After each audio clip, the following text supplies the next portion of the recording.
Hi guys, स्वागत है आप लोगों का मेरे चैनल पे। मेरा नाम जानेट है। अगर आप लौट के आ रहे हो, थैंक यू आपके लाइक, सब्सक्रिप्शंस, कमेंट्स के लिए, आपके डोनेशंस के लिए, आपके फुल ऑन सपोर्ट के लिए। अगर आप पहली बार आ रहे हो तो सब्सक्राइब ज़रूर से कर दीजिएगा।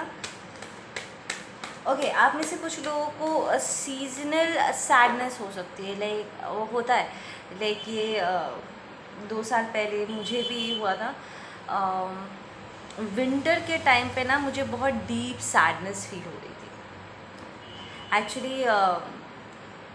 विंटर के टाइम पे ना सन की जो स्ट्रेंथ होती है वो थोड़ा सा कम हो जाता है। लाइक सूर्यदेव का स्ट्रेंथ कम नहीं होता है, पर वो इनडायरेक्ट हो जाता है। तो सूरज की रोशनी की कमी के कारण काइंड ऑफ वो एक डीप सैडनेस मेरे अंदर ट्रिगर हुआ था। एंड 10-15 दिनों तक वो एनर्जी काइंड ऑफ मेरे अंदर था, जहाँ पर मुझे बहुत नकारात्मक थॉट्स आ रहे थे। And it was very saddening. It's not depressing but it was very deep sadness kind of feel हो रहा था। खाने का मन नहीं कर रहा था, कुछ करने का मन नहीं कर रहा था। ये हो रहा था उस टाइम पे, ठीक है ना। तो आप में से कुछ लोगों को ये मानसून सीजन में फील हो सकता है, ठीक है ना।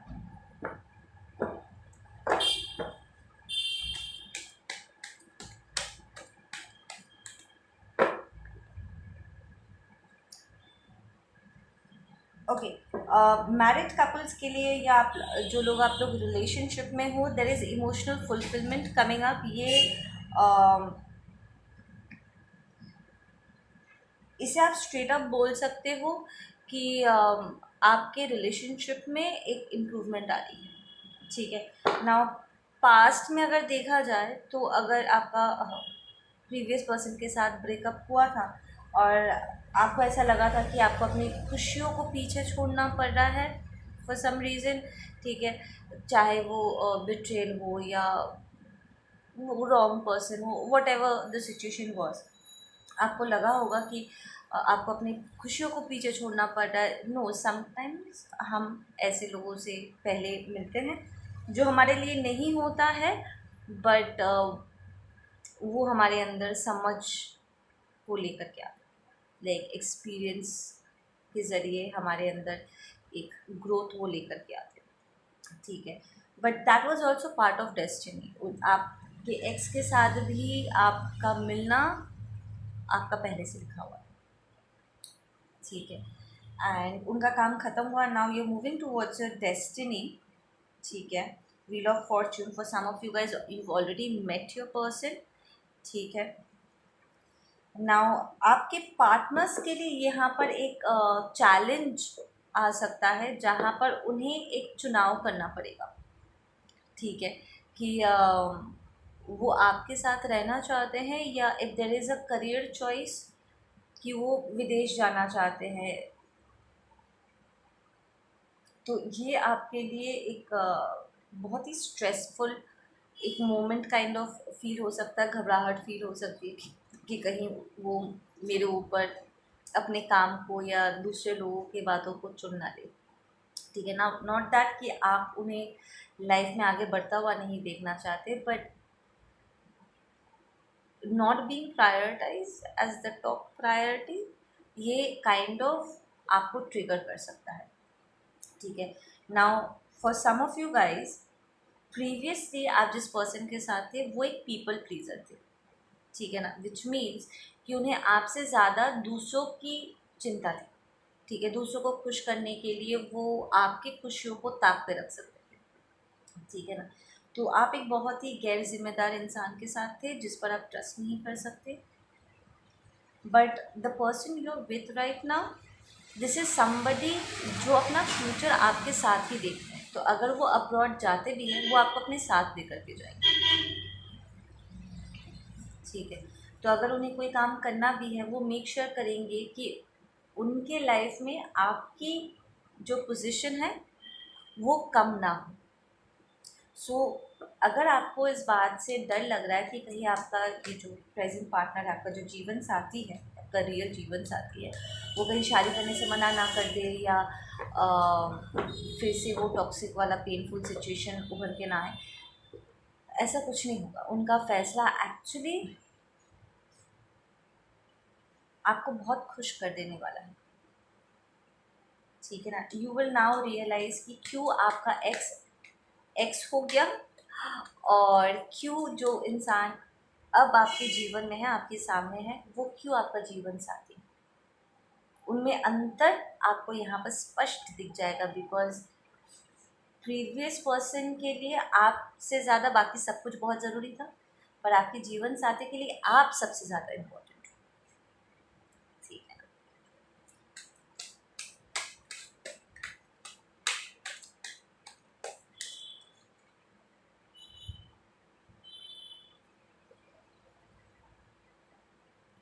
हाँ, तो अब जब ये मैसेज आप तक पहुँचेगा कि ऐसा एक सिचुएशन यहाँ पर हुआ है, तो आपका पुराना हार्ट ब्रेक, आपकी पुरानी घबराहट, डर, अपने पर्सन को खो देने का डर, वो वापस से उभर के आने वाला हो, ठीक है।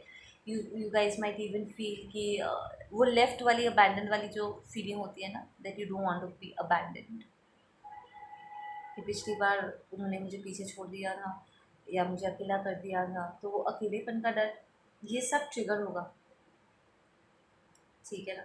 तो यहाँ पर ये थोड़ा सा चैलेंज वाली एक सिचुएशन होने वाली है, इमोशनली मेंटली थोड़ा सा चैलेंजिंग होगा, but you are being told be patient. जब तक आपका पार्टनर कुछ ना कहे, अपना फैसला ना सुनाए, do not give up, that is the message, ठीक है ना। ना for some of you guys आपको ऐसा लग सकता है कि इसके पहले कि वो आपको डंप कर दे, वो आपको कहे कि तुमसे ज़्यादा वो थर्ड पार्टी एनर्जी ज़्यादा इंपॉर्टेंट है, आप ही ब्रेकअप कर दोगे। Like for some of you guys आप लोगों को ऐसी फीलिंग आ सकती है, ऐसे थॉट्स आ सकते हैं सेम कि इसके पहले कि वो मुझे डंप कर दे, मैं ही उसको डंप कर देता हूँ, ठीक है ना। Because you don't want to feel abandoned again, but you are being told कि शांत रहो, शांत रहो। ये चुनाव आपके पर्सन का है, और ये लॉन्ग टर्म का है, ठीक है ना। ये वो टाइम है जब आप एक्चुअली में जान पाओगे कि ईश्वर ने आपके लाइफ में जिस पर्सन को फाइनली भेजा है, वो क्यों आपके जीवन साथी बनने के लिए सक्षम है। ये उनकी परीक्षा की घड़ी है। तो आप अपने टेंशन के मारे, डर के मारे कोई फैसला मत करो, डोंट जंप इनटू कंक्लूजन, ठीक है। उन्हें जज मत करो, वेट वेट, उन्हें थोड़ा सा वक्त दो, उन्हें अपने आप में सोच के ठंडे दिमाग से फैसला लेने दो, और जब वो खुद अपना फैसला आपको सुनाएंगे, तब आपको रियलाइज़ होगा कि आपका इंतज़ार बेकार नहीं किया, ठीक है।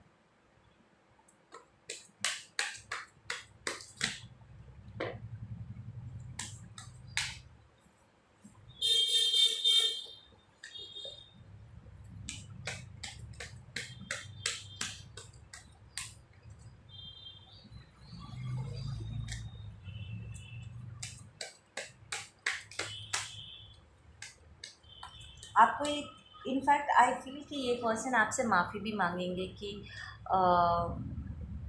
बार बार करके दूसरे लोगों के वजह से आप परेशान हो रहे। लाइक आपका ये जो पार्टनर है ना, वो आपको बिल्कुल भी परेशान होता हुआ नहीं देखना चाहते, वो आपको हर्ट नहीं होते हुए नहीं देखना चाहते। उन्हें पता है कि अगर वो आपको टेंशन दे लाइक अगर किसी इंसान को बार बार करके स्ट्रेस में डाला जाए, तो जाहिर सी बात है ना कि कोई भी इंसान ऐसे स्ट्रेसफुल सिचुएशन में रहना नहीं चाहेगा, वो वहाँ से भाग ही जाना चाहेगा, और वो आपको खोना नहीं चाहता। तो वो लिटरली आपसे माफ़ी मांगेंगे कि उनके घर में जो कुछ भी हुआ है, या उनके करियर में जो शिफ्ट आ रहा है, जो भी सिचुएशन है, उसके कारण आप टेंशन में आ गए, ठीक है ना। And this person is gonna apologize कि मेरे वजह से तुम्हें तकलीफ़ हुई, आई एम सॉरी, बट मेरा फ़ैसला तो यही है that you are more important to me. तो अगर मैं जाता भी हूँ तो मैं अपने साथ लेकर के जाने वाला हूँ, या मैं अगर ये करती भी हूँ तब भी you will be more important. मैं समय निकालने वाली, बैलेंस यहाँ पर करने वाली चीज़ों को, ठीक है ना। तो लोग क्या कहते हैं, वो क्या मुझसे एक्सपेक्ट करते हैं, इम्पोर्टेंट नहीं है। हमें एक दूसरे के साथ अपनी पूरी ज़िंदगी साथ निभानी है, और मेरे लिए ये रिलेशनशिप बहुत इम्पोर्टेंट है, आप मेरे लिए बहुत इम्पोर्टेंट हो, so I am willing to work towards it.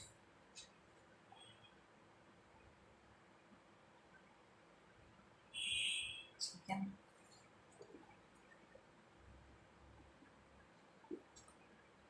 ना for some of you guys, आपसे ये कहा जा रहा है कि अपने रिलेशनशिप को दूसरों के साथ या अपने प्रीवियस रिलेशनशिप के साथ कंपेयर मत करो। ठीक है, हर रिलेशनशिप अपने आप में यूनिक होता है। ठीक है ना। ना आप, you are the same person, ठीक है ना, जो अपने एक्स के साथ थे और जो अभी है, you are the same person, but आपके एक्स के साथ आपका रिलेशनशिप, सिचुएशनशिप सब कुछ अलग था, और अभी जिस इंसान के साथ हो, जो रिलेशनशिप आपका है, वो पूरी तरीके से अलग। तो same people can have different kind of relationship with different people, different experiences. कुछ चीज़ें सिमिलर हो सकती है, ठीक है, बिल्कुल हो सकती है, बट आप लोग के इस वक्त सिचुएशन में, आपके पास्ट रिलेशनशिप से आपका प्रेजेंट सिचुएशन बहुत अलग है। वो जो चैलेंजेस है, ठीक है, बहुत सिमिलर किस्म का लग सकता है, बट बिकॉज आप लोग की चॉइसेस अलग है, आप स्पेशली आपके पार्टनर का जो चॉइस है आपके एक्स से बहुत अलग है। उनका नज़रिया, उनका आपको कमिट करना, उनकी सिंसियरिटी आपके एक्स से बिल्कुल भी कंपेयर ही नहीं किया जा सकता। इसलिए आपको ये बार बार करके कहा जा रहा है कि अपने मन को शांत रखने की कोशिश करो। ठीक है, बिकॉज सिचुएशन आपके फेवर में ही प्ले होगा।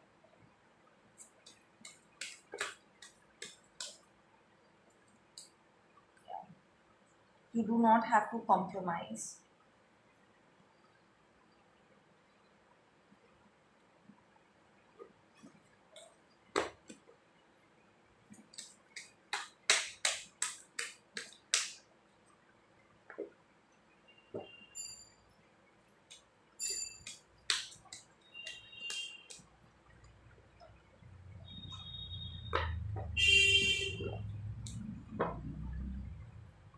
ओके, डिवाइन मास्कुलिन की एनर्जी बहुत स्ट्रॉन्ग आई है यहाँ पर। आपको अपने इनर वर्ल्ड को सर्च करने के लिए कहा जा रहा है। Get into that meditation mode, ताकि एक्सटर्नल आवाज़ों को आप शांत कर सको। ठीक है, स्पेशली अगर चॉइस आपके हाथ में है, डिसीजन आपको लेना है कि आगे क्या करना है, ताकि आपके रिश्ते पर बिना कोई बुरा असर हो, बल्कि आप इस अपॉर्चुनिटी, अगर आपको आपके लाइफ में अगर करियर वाइज एक अच्छी अपॉर्चुनिटी मिल रही है, तो आप इस अच्छी अपॉर्चुनिटी को अपने रिलेशनशिप को भी एनहेंस करने के लिए कैसे उसका बेहतर यूज़ कर सकते हो, इसे जानने समझने के लिए अपने आप को स्थिर करना बहुत ज़रूरी है।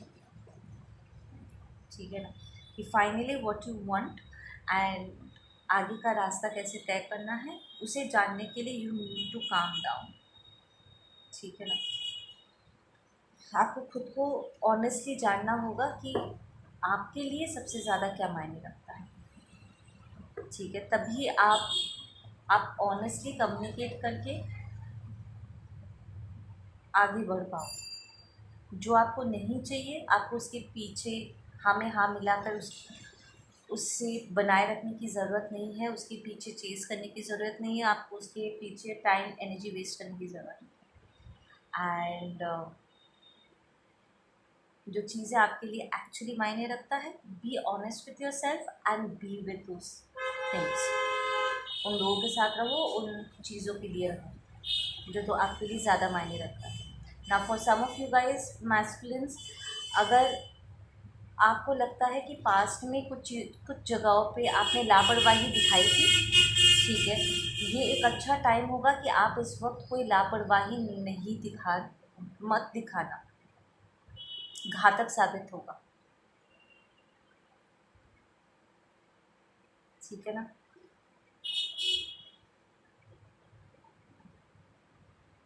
कई बार ना लोगों को लगता है कि अगर फाइनेंस ठीक रहा तो घर भी बन जाएगा। That's not true. अगर आपका घर उथल पुथल है, आपके लाइफ के हर एक एस्पेक्ट पे उसका असर पड़ता है। आपका घर, आपका बॉडी, आपका माइंड, आपका सोल, पहले इसे स्थिर करो। Everything starts from here. तो if you become honest with your self and उसके हिसाब से अगर आप अपने डिसीजंस, चॉइसेस एंड जो भी आपको मेहनत करना है आप उसके अकॉर्डिंगली करोगे, खुद ब खुद सारी चीज़ें आपके लाइफ में बैलेंस आउट हो जाए। पर अगर आपका मन कुछ और चाहता है, आप बोल कुछ और रहे हो, कर कुछ और ही रहे हो, तब तो आपके अंदर भी उथल पुथल मची रहेगी और आपका एक्सटर्नल वर्ल्ड भी एकदम कचरा हो जाएगा। You will never be satisfied with your life. आप उस सेटिस्फैक्शन में, उस स्थिरता में आ ही नहीं पाओ। वो बेचैनी में हमेशा रहोगे। आपको ज़िंदगी बोझ सा लगेगा if you are not being authentic and honest and you are working accordingly.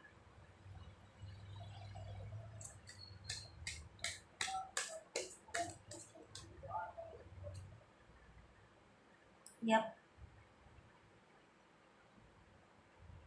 दुनिया की एक नंबर स्ट्रॉन्ग निकल के आया है सैटर्न एनर्जी।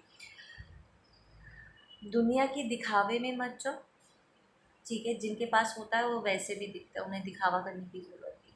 और जो ज़्यादा ज़्यादा करके दिखावा होता है करते हैं ना, वो एक्चुअली कुछ छुपा रहे हैं उस दिखावे के पीछे।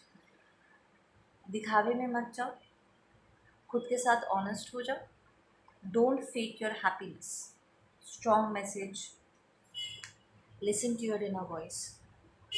कंपेयर मत करो कि उसके पास इतना है, मैं उससे बेहतर करके दिखाऊंगा।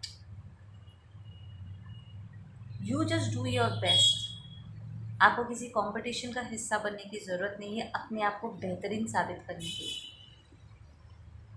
You can be in competition with your self कि कल जो मैं था, मेरे अंदर अगर लापरवाही थी या नासमझी थी, कुछ गलतियाँ हुई है, इंसान हूँ, गलतियाँ तो होंगी। कुछ लोगों को लगता है कि divine masculine, divine feminine perfect होंगे, उन वो कभी गलती नहीं करते। वो भूल जाते कि वो इंसानी शरीर में है। गलतियाँ होंगी, बिल्कुल होंगी, ठीक है ना। कुछ गलतियाँ हुई थी, ठीक है, पर अब अगर आप उसे करेक्ट कर लेते हो तो आपकी जो लापरवाही वाली वर्जन, इररिस्पॉन्सिबल वाला वर्जन है, आपने उसको हरा दिया। आप एक ज़िम्मेदार इंसान बन जाते। So you become in competition with your self, ठीक है। और अपने खुद की नेगेटिव एनर्जीज़ को आप उसे स्ट्रेंथ में कन्वर्ट करो, तो लाइफ में बहुत आगे बढ़ोगे।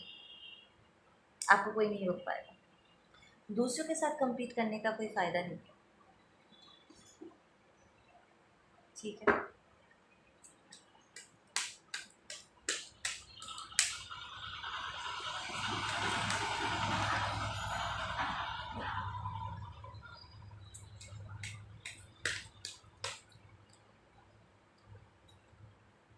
Stay tune to your spirituality, ठीक है। अगर ऑथेंटिकली आप अगर राइचस, ठीक है, अगर आप अपने लाइफ को स्टेडी नहीं करते हो तो आगे चल के आपको डिफ़िकल्टीज, डाउनफॉल्स देखने पड़ेंगे ना। कुछ लोग जिन्होंने गलती ऑलरेडी कर चुके हैं, ठीक है, उन्हें उसका नतीजा हर्जाना अभी भरना पड़ेगा जैसे, ठीक है ना। और आप देख पाओगे कि कहाँ कहाँ आपने क्या क्या गड़बड़ कर दी थी, जिसकी वजह से अब आपको उस चीज़ का नुकसान उठाना पड़ेगा, ठीक है ना। कि मैंने यहाँ पर लापरवाही की है, उस चीज़ को मुझे रेक्टिफाई करना चाहिए था, मुझे अपने ईगो को बीच में नहीं लाना चाहिए था, मुझे अपने गुस्से को शांत रखना चाहिए था। मैंने गलत इंसान पे भरोसा करके या ईगो फाइट में पड़ करके मैं अपने खुद के इच्छा के विरुद्ध जा कर के मैंने कुछ फैसले ले लिए, जिसकी वजह से अब जा कर के मुझे अफ़सोस हो रहा है। So rectify that, it's never too late to rectify. आज रेक्टिफाई करोगे, आपका भविष्य सुधर जाएगा। सो डोंट जज योर सेल्फ सेइंग कि मैं परफेक्ट नहीं हूँ, मैं बहुत ही बेकार इंसान हूँ, मैंने बहुत गलतियाँ की। गलतियाँ सब करते हैं, गलतियाँ करना गलत नहीं है, गलतियों को ना सुधरना गलत हो जाता है। ठीक है, so you guys take care. मैं मिलती हूँ आप लोगों से अपने अगली रीडिंग पे। Take care.